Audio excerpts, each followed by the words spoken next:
Dance fights లో శ్రమ, చిరంజీవి అనుభవాలు. సినిమాతో వచ్చేది ప్రజాదరణ. నటీనటులకు ఇదే ఇంధనం.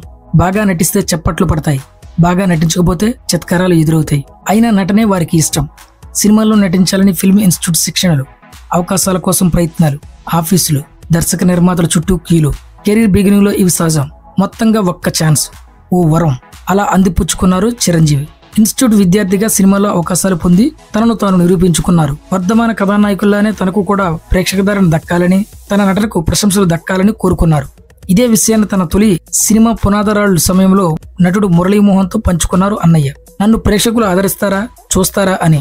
అప్పటికే సీనియర్ అయిన మురళీమోహన్ తప్పకుండా చూస్తారు అన్నారు. అయితే అక్కడే సంతృప్తి పడితే చిరంజీవి ఎందుకు అవుతారు?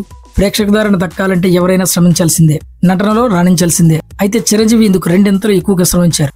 డాన్స్ ఫైట్స్ లో తనదైన పందా చూపారు. అప్పటి వరకు ప్రేక్షకులు చూడని కొత్తదనాన్ని ప్రదర్శించారు. తెరపై కళ్ళు పెద్దవి చేసి, కనుబొమ్మలు ఎగరేసి వారెవా అనిపించేలా చేశారు.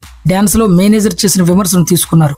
అందరిలో ఒకరిలా కాకుండా అందరిలో ప్రత్యేకంగా ఉండేలా తనను తాను తీర్చిదిద్దుకున్నారు. పాటకు ఎంజాయ్ చేస్తూ లోకాన్ని మరిచి డాన్స్ లో జీవించారు. దీంతో డాన్స్ కు ఉండే అందాన్ని తనలో చూపించారు. మురళీమోహన్ అన్నట్టుగా నిజంగానే ప్రేక్షకులు చూశారు. ఫైట్స్ లో కఠోర శ్రమే. ఫైటర్ విజయరామరాజు చెప్పినట్టు ప్రతిరోజు ఉదయం ఇంట్లో సాధన, మెలకువలు, కెమెరా ముందు చేయవలసిన భంగిమలపై తర్పీదు. పెద్ద గోడను చిరంజీవి కొడితే బద్దలైపోతుంది. చిరంజీవి కాబట్టే ఇది సాధ్యం అనేలా. రైలు కింద వేలాడుతూ ఫైట్ చేసిన అమ్మో చిరంజీవి అని మైపరిపించేలా. గ్యాంగ్ లీడర్లో లారీ జనాన్ని ఒక్కడే వీరబాదుడు బాధితే దట్ ఈస్ చిరంజీవి అనిపించేలా ప్రేక్షకులు మైమరిపించారు. అందుకే ఆయన ప్రేక్షకుల మనసులో నిలిచిపోయారు. ఎందరికో ఆదర్శమయ్యారు. తిరుగులేని ప్రజాదరణ సొంతం చేసుకున్నారు.